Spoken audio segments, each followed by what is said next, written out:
Welcome everyone to lesson number 3 on the Rebbe's Seder.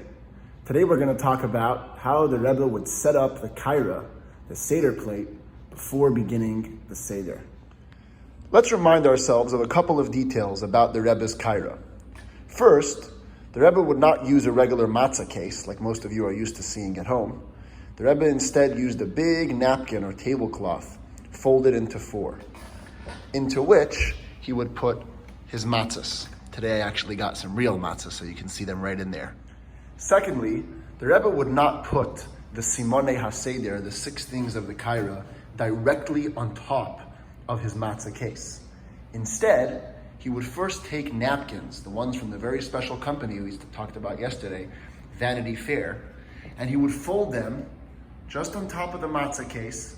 On top of those napkins is where he would put the 6 things that go on the Seder plate. Many Hasidim remember the Rebbe folding each napkin in half, just like this. Other years, the Rebbe wasn't so particular about that. But he made 6 napkins so that each of the simonim could go on one of the napkins. We also remember hearing yesterday from that Chassid who was by the Rebbe's Seder, that every time the Rebbe was about to do anything, he made sure to first look into the Haggadah and read the Alter Rebbe's instructions, and only then he did the next step. So we're going to do the same thing. We're going to have the text of the Haggadah, of the Alter Rebbe's instructions, come up on the screen, and then we're going to see how the Rebbe did each step. Before we do that, let's quickly go over all of the necessary supplies we're going to need for the Kaarah and remind ourselves why it is that we have them. Inside the Kaarah go 3 matzahs. The top one and half of the middle one we eat by Moitzi Matzah. The other half of the middle one is for the Afikoman, and the bottom one is for the Kaarah sandwich.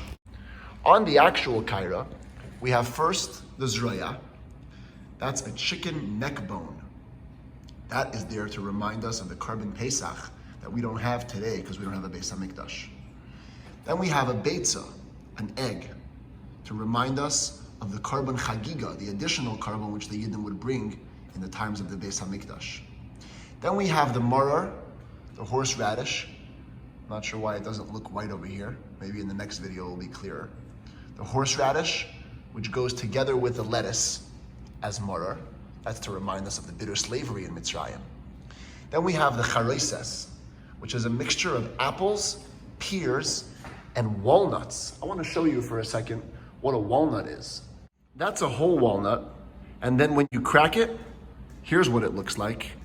You could pick out all the good pieces of nut. These are the edible parts of the walnut. You grind them, and together with an apple and a pear, you have charoises.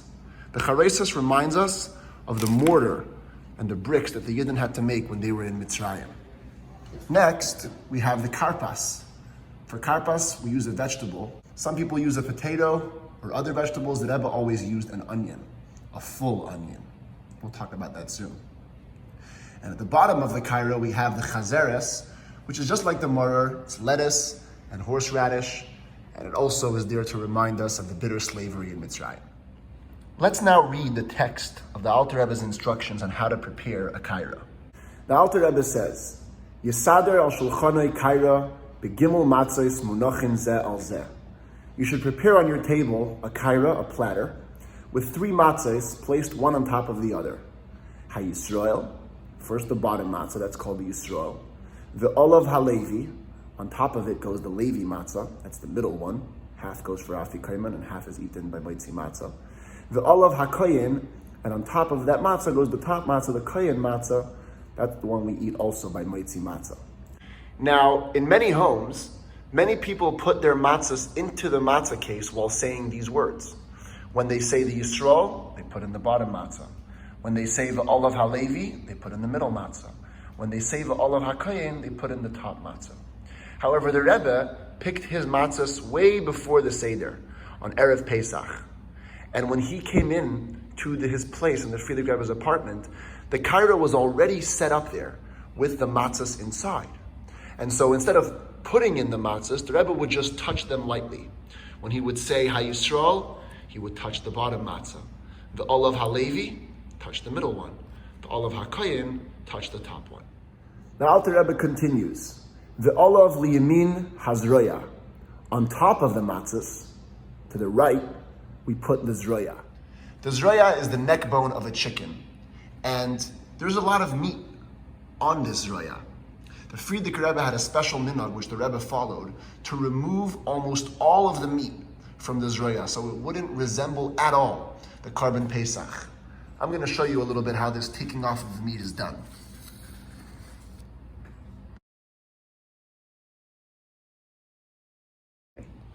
Here it is, the final product. You can see that almost all of the meat is off of it. The Rebbe then put it down on its place. The Alter Rebbe continues, Ukenegdoi lismoil habeitza. Opposite the zroya on the left side was the beitza, the hard-boiled egg. The Rebbe always took a hard-boiled egg that was complete, with no cracks, and he put it down right near the zroya. Some years, the egg started to roll away, and then the Rebbe would have to bang it a little bit just so it would settle down in its place. Tachteim ba'emtza hamorer. Under the zroya and beitza, in the middle, went the morer. The morer is a mix of lettuce and horseradish, and here's how the Rebbe did it. First, the Rebbe would choose 2 pieces of romaine lettuce. The Rebbe liked to always use the green part of the leaf, so he would crack off the bottom, just like that, until he had just the top green part. Then the Rebbe went to the horseradish. With a spoon, he would take out a couple of spoons, actually, I don't have enough here to show you, a couple of them, and put them in his left hand. Nice big amount. Then he would transfer it to his right. While the maror was in his hand, the Rebbe put a napkin down on the floor and then squeezed out all the juice of the maror so it would just be dry horseradish. The Rebbe would squeeze the maror even when Pesach fell out on Shabbos, which is an interesting fact. The Rebbe would take this ball of horseradish plus some pieces of unground horseradish, straight up maror, and put it inside one of the pieces of lettuce. He covered the maror with the other piece, folded them up, and then put it right down on the Kaarah. The Alter Rebbe continues, V'sachas hazroya hacharoises. Under the zroya went the charoises. The Rebbe would take the charoises out with a knife, nice amount, and then rolled it in his hand into a ball. Once the ball was made, the Rebbe put it in its place, right near, on the right side, under the zroya. Ukenegdoi tachas habeitza hakarpas. Opposite the charoises, under the egg, went the karpas. For karpas, the Rebbe took a small whole onion and put it down in its place, under the beitza, opposite the charoises.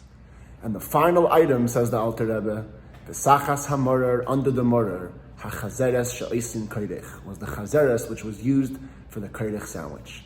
The chazeres the Rebbe prepared in the exact same way as the morer. 2 green pieces of lettuce with the bottom cracked off, a ball of horseradish from which he squeezed out the juice, plus some pieces of unground horseradish, real morer, which he put into the lettuce and then wrapped it up just like before.